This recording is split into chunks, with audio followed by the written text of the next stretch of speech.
Next है हमारा चार पेट मेथड। तो जिस तरह से लैग्रांज इक्वेशन थी उसी तरह से चार पेट मेथड होता है यहाँ पर।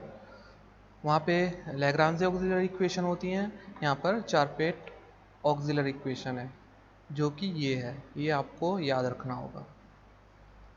डी ओवर नीचे आपका del f over del x plus p del f over del z, यहाँ पर d q over del f over del y plus q del f over del z, over यहाँ पर तीसरा d z over minus p del f over del p minus q del f over del q, और d x over minus del f over del p is equal to d y over minus del f over del q. तो ये आपको याद रखना है, ठीक है।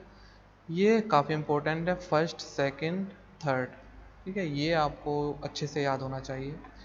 और क्योंकि अब आप देख रहे हो यहाँ पर ये आपकी लैग्रांज इक्वेशन तो नहीं बन रही, तो इसको सॉल्व करने के लिए हम यूज़ करेंगे चार पेट मेथड का।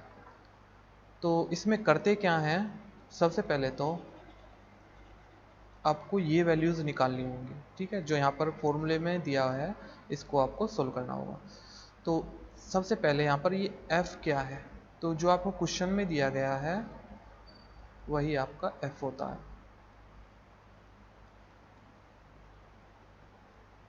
पी स्क्वायर जेड स्क्वायर, जितनी भी टर्म है सबको एक साइड ले आइए -1, और वही आपका f के बराबर हो जाता है, ठीक है।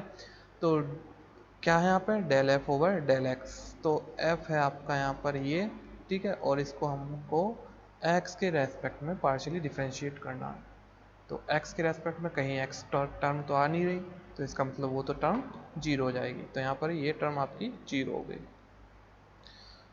यहाँ पे z के रेस्पेक्ट में पार्शियली डिफ्रेंशिएट करना है, तो z के रेस्पेक्ट में कीजिए इसको, ये आपका आ जाएगा,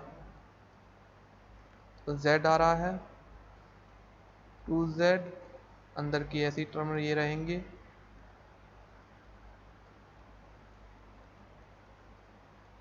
ठीक है। फिर हम बाहर वाली z चेन यहाँ पर प्रोडक्ट रूल, ठीक है, और ये आपका आ जाएगा, अंदर हम कर रहे हैं तो 2z पी स्क्वायर, ठीक है। इसको हम थोड़ा सोल्व करेंगे तो आपको ये यहाँ पर मिल जाएगा।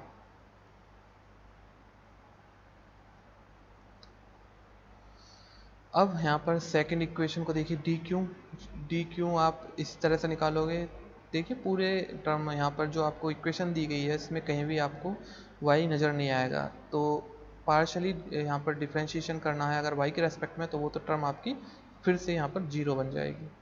और z के लिए अभी मैंने ये किया था, ठीक है, तो बिल्कुल आपको सेम टर्म जो यहाँ पर मिली थी वही यहाँ पर आपको मिलेगी। अब पहली इक्वेशन तो यहाँ से बड़े आराम से आ गई है, तो आप क्या करोगे, आप इन दोनों इक्वेशन को आपको आगे कोई सॉल्व करने की ज़रूरत नहीं है। क्यों नहीं है, क्योंकि अब यहाँ पे यहीं से आप इसको सॉल्व कर सकते हो। कैसे, क्योंकि आपको पता है कि दोनों टर्म यहाँ पे सेम आ चुकी हैं, तो अब आपके पास बचा है d p over p is equal to d q over q. आप वेरिएबल सेपरेबल मेथड लगाइए और इनको कर लीजिए सॉल्व करने के बाद आपको यहाँ पर 1/p आपका log p बन जाएगा, 1/q आपका log q बन जाएगा, प्लस log c, और यहाँ पे log की प्रॉपर्टी लगाएंगे तो p is equal to q c आ जाएगा। अब आप यूज़ करोगे जो इक्वेशन आपको क्वेश्चन में दी गई थी उसमें आप जहाँ भी आपको p दिखाई दे रहा है तो p की वैल्यू पुट कीजिए क्यू सी। तो क्वेश्चन देखिए यहाँ पर p आ रहा है, तो p स्क्वायर की वैल्यू यहाँ पर क्यू सी पुट कर दीजिए, तो क्यू स्क्वायर सी स्क्वायर आ जाएगा। तो ये आ गया आपका क्यू स्क्वायर सी स्क्वायर। अब इसको सोल्व कीजिएगा और सोल्व करने के बाद यहाँ से निकालिए q की वैल्यू। चार पेट ऑक्सिलरी इक्वेशन का यूज़ हम क्या करते हैं, क्यों करते हैं, p और q की वैल्यू निकालने के लिए। तो यहाँ पर हम p और q की वैल्यू निकालेंगे in terms of x y z. तो यहाँ पर हम ये निकाल चुके। ऐसे ही अब आप क्या करोगे, q की वैल्यू आ गई, अब इस q की वैल्यू को यहाँ पर रख दीजिए तो आपको p की वैल्यू भी मिल जाएगी। तो q p की वैल्यू मिल गई। इसके बाद ये जो आपकी p और q की वैल्यू थी, इनको ये इक्वेशन आपको याद रखनी होगी, d z is equal to p d x plus q d y. तो पी की वैल्यू यहाँ पे रख दीजिए जो ये आई है, और क्यू की वैल्यू यहाँ पे। तो चार पेट ऑक्सिलरी से इक्वेशन से जो आपको पी और क्यू की वैल्यू मिलेंगी वो आपको यहाँ पे रखना है। अब आपको यहाँ पर सिंपली इंटीग्रेशन करना है इसका, तो ये हमने यहाँ पे रख दिया है, ठीक है। और क्योंकि आप देख सकते हो यहाँ पर वेरिएबल सेपरेबल मेथड लग सकता है, तो दोनों में डिनोमिनेटर कॉमन है, तो यहाँ से उठाकर इधर ले जाएंगे, ठीक है। कॉमन निकालेंगे पहले डिनोमिनेटर को, और फिर इधर मल्टीप्लाई कर देंगे, तो ये आ जाएगा सी डी एक्स और डी वाई।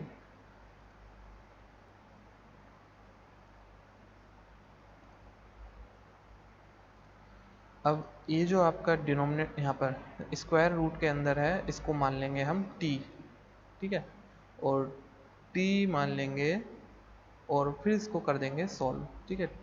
तो ये आपका t आ जाएगा फिर, और इसका डिफ्रेंशिएशन करेंगे तो आपको यहाँ पर मान लीजिए सी स्क्वायर जेड स्क्वायर प्लस, ठीक है, ये आ गया, सॉरी ये नहीं आया, इक्वल टू टी, ठीक है। तो इसका डिफ्रेंशिएशन करेंगे तो c square to z is equal to d t. ये सारी वैल्यू रख देंगे, तो इसको सोल्व करेंगे तो आपको यहाँ पर ये मिल जाएगा। इस तरह से इधर भी आप इसको इंटीग्रेशन करोगे इसका, तो 1 का इंटीग्रेशन डी एक्स एक्स आ जाएगा, y का यहाँ पर y आ जाएगा, प्लस यहाँ पर आपका कोई कांस्टेंट आप मान लोगे, मान लीजिए मैंने यहाँ पर a माना है, तो a आपका कांस्टेंट आया, और इसको और थोड़ा सा सिंप्लीफाई कर लोगे तो आपका यहाँ पर ये आंसर आ जाएगा। तो इस तरह से आपको ये क्वेश्चन करना था। अब हम नेक्स्ट क्वेश्चन करते हैं, z square is equal to p q x y. यहाँ पर भी वही आपको सेम, सबसे पहले आप क्या करोगे, जो भी टर्म है उनको एक साइड लेके आओगे इक्वल टू के, और फिर उसको एक फंक्शन मान लोगे f। फिर यहाँ पर आप चार पेट ऑक्सिलरी इक्वेशन लगाओगे, मैं ये फॉर्मूला मैं आपको बता ही चुका था ऊपर। वहाँ पे आप जो भी आपको रिक्वायरमेंट है वो उठाओगे यहाँ से, ठीक है, x के रेस्पेक्ट में पार्शियली डिफ्रेंशिएशन y के रेस्पेक्ट में यहाँ पे रखोगे, और फिर यहाँ से ट्राई करोगे कि इन इक्वेशन से हमें p और q की वैल्यू मिल जाए। p और q की वैल्यू निकालने के लिए मैंने इन दोनों इक्वेशन को लिया है और इन दोनों इक्वेशन को लिया, तो इसमें मल्टीप्लाई किया मैंने ऊपर और नीचे x, और इसमें मल्टीप्लाई किया मैंने p ऊपर और नीचे, और दोनों को कर दिया प्लस। ऐसे ही मैंने इधर मल्टीप्लाई किया ऊपर नीचे y, ठीक है, पूरे में, और इधर मल्टीप्लाई किया मैंने q, और इन दोनों को भी कर दिया प्लस। तो जो ये आया रिजल्ट वो ये होगा, ठीक है। इन सबको करने के बाद आपको ये रिजल्ट मिलेगा यहाँ पर। तो यहाँ पर इसके बाद 2 से 2 कैंसिल, z से z कैंसिल, और आपका बचेगा ये, ठीक है, ऊपर और नीचे px, ठीक है। इसके बाद यहाँ पर px आपका ये एग्जैक्ट इक्वेशन बन जाएंगी, ठीक है, और ये आपका इसका इंटीग्रेशन करोगे तो log px आ जाएगा, और इसका इंटीग्रेशन बन क्यू वाई का, यहाँ पर इसका पूरे का इंटीग्रेशन करोगे तो क्यू वाई बन जाएगा प्लस, और यहाँ पर आपका आ जाएगा log स्क्वायर। ये एग्जैक्ट वाला आप सेकंड सेमेस्टर में पढ़ चुके हो। तो फाइनली हमें यहाँ पर एक रिलेशन मिल जाएगा पी और क्यू में। अब आपको यहाँ से ये जो रिलेशन आया है इसको और इसको यूज करके पी और क्यू की वैल्यू निकालनी है, ठीक है। जैसे मैंने ऊपर किया था उसी तरह से यहाँ पे पी की वैल्यू आपकी ए जेड ओवर एक्स आ जाएगी, और क्यू की वैल्यू जेड ओवर ए वाई आ जाएगी। फिर सॉल्यूशन के लिए आप इसमें p की वैल्यू पुट कीजिए, q की वैल्यू पुट कीजिए, ठीक है, ये आ जाएगा। और फिर आप वेरिएबल सेपरेबल मेथड लगाइए, आपका पास ये आ जाएगा। फिर आप इस तरह से इसको सॉल्व कर लोगे, और फाइनली आपको यहाँ पर ये इसका आंसर मिल जाएगा।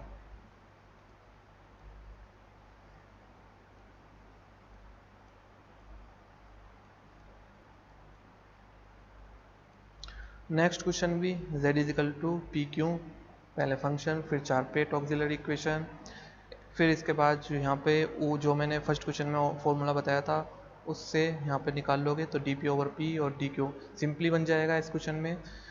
तो यहाँ पर आपका फिर इसका इंटीग्रेशन करोगे तो ये log p और ये log q, p और q में रिलेशन आ जाएगा। फिर इसको और इसको यूज़ करोगे तो यहाँ पे p की वैल्यू आपकी ये और q की वैल्यू ये, फिर आप यहाँ पे इसमें रख दोगे, ठीक है। फिर इसका इंटीग्रेशन कर दोगे, यहाँ पे आपने रख दिया है, इसका इंटीग्रेशन कर दिया वेरिएबल सेपरेबल मेथड से, और लास्ट में आपको यहाँ पर ये सॉल्यूशन मिल जाएगा।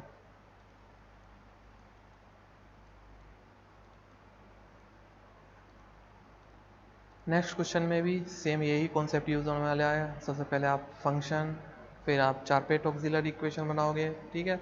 तो ये आपका बन के आ जाएगा। फिर आप p और q में रिलेशन निकालोगे जो कि ये आया, फिर आप इसको इसमें रखोगे तो यहाँ से q और p की वैल्यू निकल के आ जाएगी। फिर p की वैल्यू और q की वैल्यू यहाँ पर रखोगे, आपका ये आ जाएगा, ठीक है।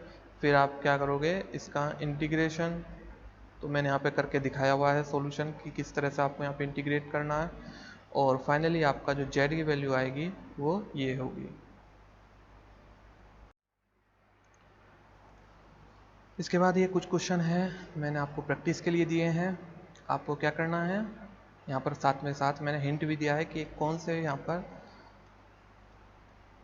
क्या इक्वेशन बनने वाली है और क्या मल्टीप्लायर यूज़ होने वाली है, वो सब यहाँ पे मैंने लिख दिया है, तो आप आसानी से इन क्वेश्चनों को कर पाओगे। एक क्वेश्चन लास्ट में बचा हुआ है इस चैप्टर का, वो ये है कि अगर आपको इक्वेशन इस फॉर्म में दिखाई दे जाए तब आपको कैसे सॉल्व करना है। जैसे कि आपको यहाँ पे ये फॉर्म बनती हुई दिखाई दे रही है। फॉर्म का मतलब जैसे p, तो आपको पता है p का मतलब होता है partially differentiation of z with respect to x।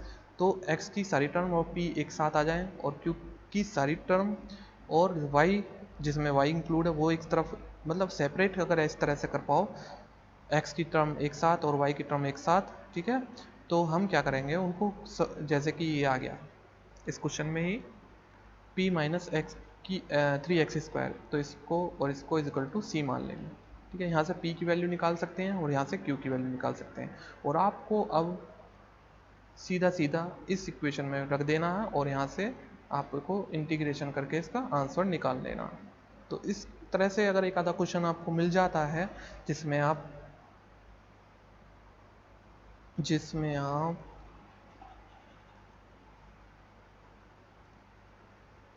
Del z over del x plus कोई भी यहाँ पे फंक्शन है, ठीक है, तो ये z, तो इसको अलग कर पाओ और डेल z ओवर ये आपका फंक्शन ऑफ y है और इसको अलग कर पाओ, तो उस टाइम पे आप ये वाला कॉन्सेप्ट यूज़ करेंगे।